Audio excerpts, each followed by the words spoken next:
Hello, everyone. Welcome to the Construction Record Podcast. I am digital media editor Warren Frey, and with me today I have Bill Ferreira of Buildforce Canada. And we're here today to talk about immigration. Specifically, the Canadian government said that they wanted 500,000 new immigrants a year coming to the country. This is going to have some sort of effect, one way or the other, on construction and the labor issues that we've been dealing with for the past probably a decade or so. And on the flip side, we also had 2 or 3 years where nobody was coming in the country because of COVID, and that was more or less the same all over the world. So, Bill, let's go start with that. How did that affect the construction industry? Like, it obviously had to have some sort of effect. Well, it does in a variety of different ways. For starters, many newcomers, and a lot of this was foreign students, they do utilize the rental units that are available across the country. In fact, prior to the pandemic, what we were seeing were very low vacancy rates in many of the cities where universities and colleges are located. And in part, it was because we had seen a huge spike in foreign students studying here in Canada. The withdrawal of those foreign students did lead to some easing of market conditions in many of those cities.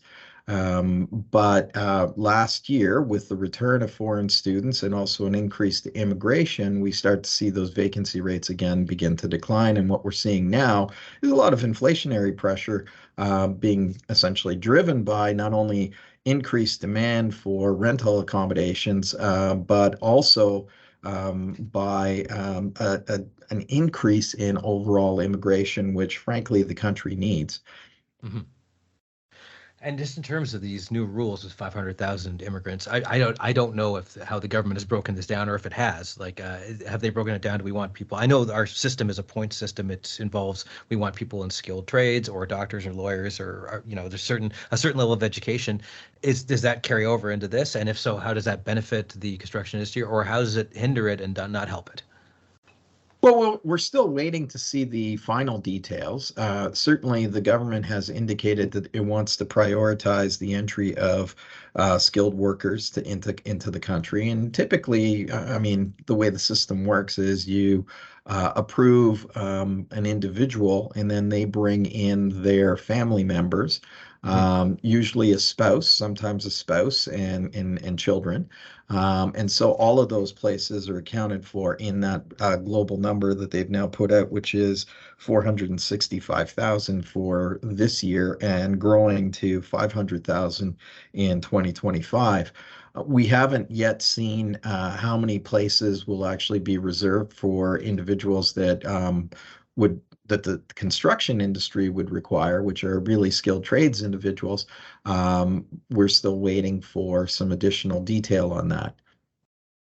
And I know people who are against or questioning the new initiative by the Canadian government are saying we're going to have to build more places. We're going to have to, more stuff's going to have to be built, and we don't have people already to accommodate these new arrivals that are coming, 500,000 people per year. Is that something the construction industry is concerned about? Well, it's a sea change in thinking at the immigration level that's required. Historically, the department has always tried to bring in an ideal immigrant, someone that is highly adaptable, well-educated, speaks both official languages ideally, so that in the event that there are shifts in the labor market, that those individuals would be more resilient than somebody who is, say, brought in with limited skills to fill a particular need. Should there be a shift in the labor market, that individual struggles to be able to then find employment. And so what is required right now and why we're seeing shortages in skilled trades is that historically, the construction industry used to be able to attract its share of newcomers coming to the country.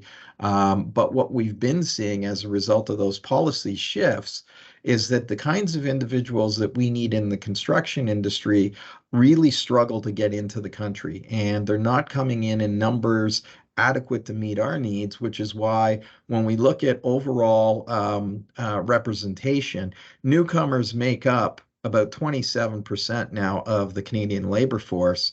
And in construction, they make up 18% of our labor force. So we're not keeping pace. We're certainly not getting our share of newcomers.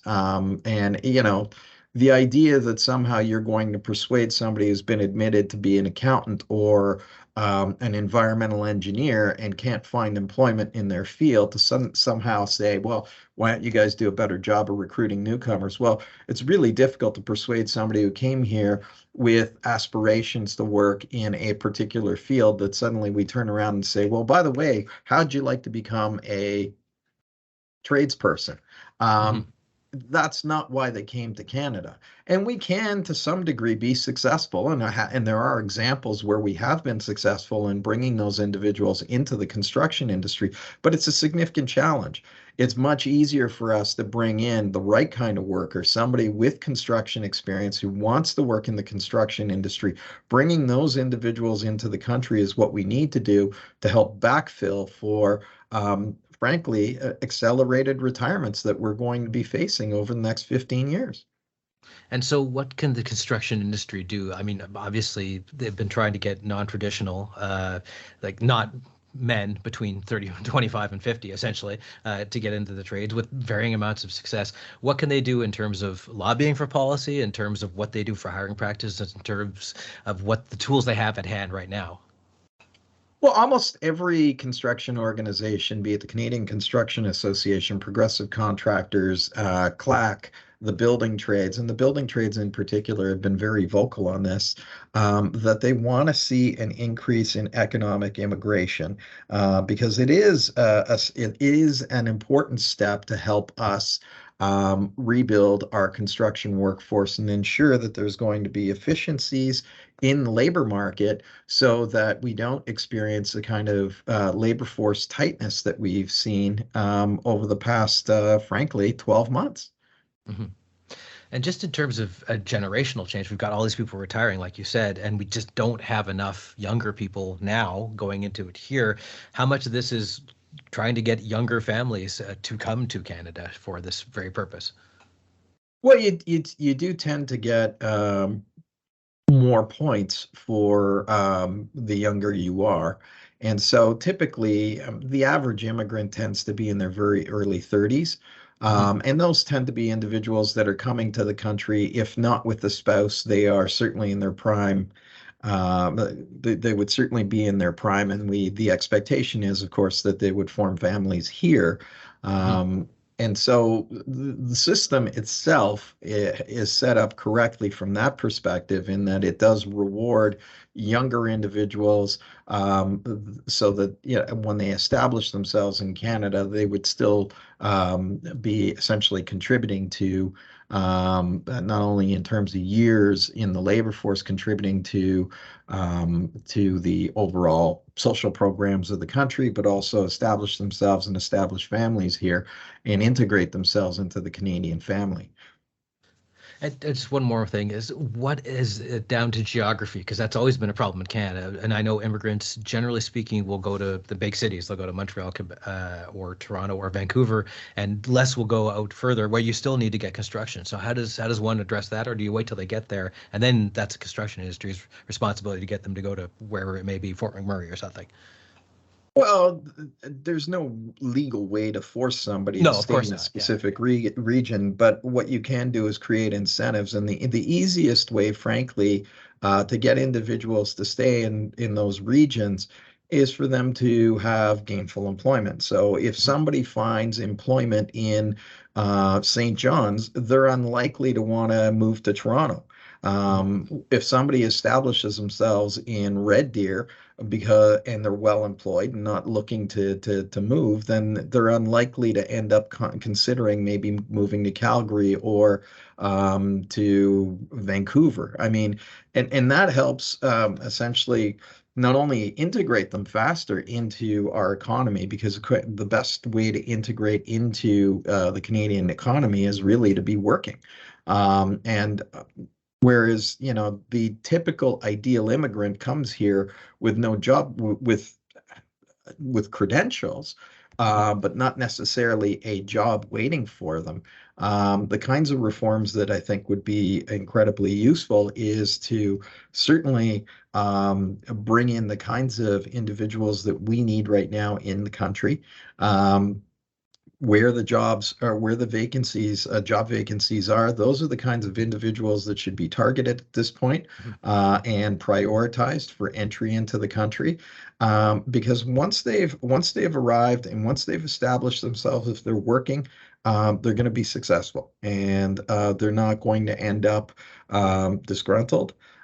Because they can't seem to find work in their profession, and then they end up turning to um, well, they end up being underemployed. And yeah, everybody's heard the story about, the doctor that Mhm. came to Canada ended up driving a cab. Well, those are situations that will continue to happen if there's a disconnect between the kinds of people we are admitting and the jobs that are available. What we need to do is prioritize individuals for entry into the country in those sectors that currently need people.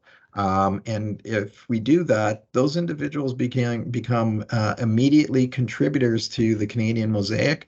They're paying taxes, and they establish themselves very quickly and can build a life here in Canada, the kind of life that they aspire to, which is ostensibly why they're immigrating, because they're looking for better economic prospects. And we do ourselves a bit of a disservice when we don't tailor our immigration policies around that goal, which is really to try and partner or put together individuals um, that have the skills that we need with the industries that are frankly demanding them right now. And that we need to do a better job of bridging that, rather than trying to target this ideal mythical immigrant that is incredibly adaptable. We need skilled tradespeople in Canada today, people with construction experience. We should be prioritizing their entry, as opposed to giving preference to individuals um, that may have higher levels of educational attainment, that might be, from a government perspective, more suitable and more resilient immigrants. What we need is to bring in, frankly, the immigrants that the economy needs. Otherwise, we're going to continue to experience labor shortages. Okay, Bill, thanks very much for joining us today. You're welcome.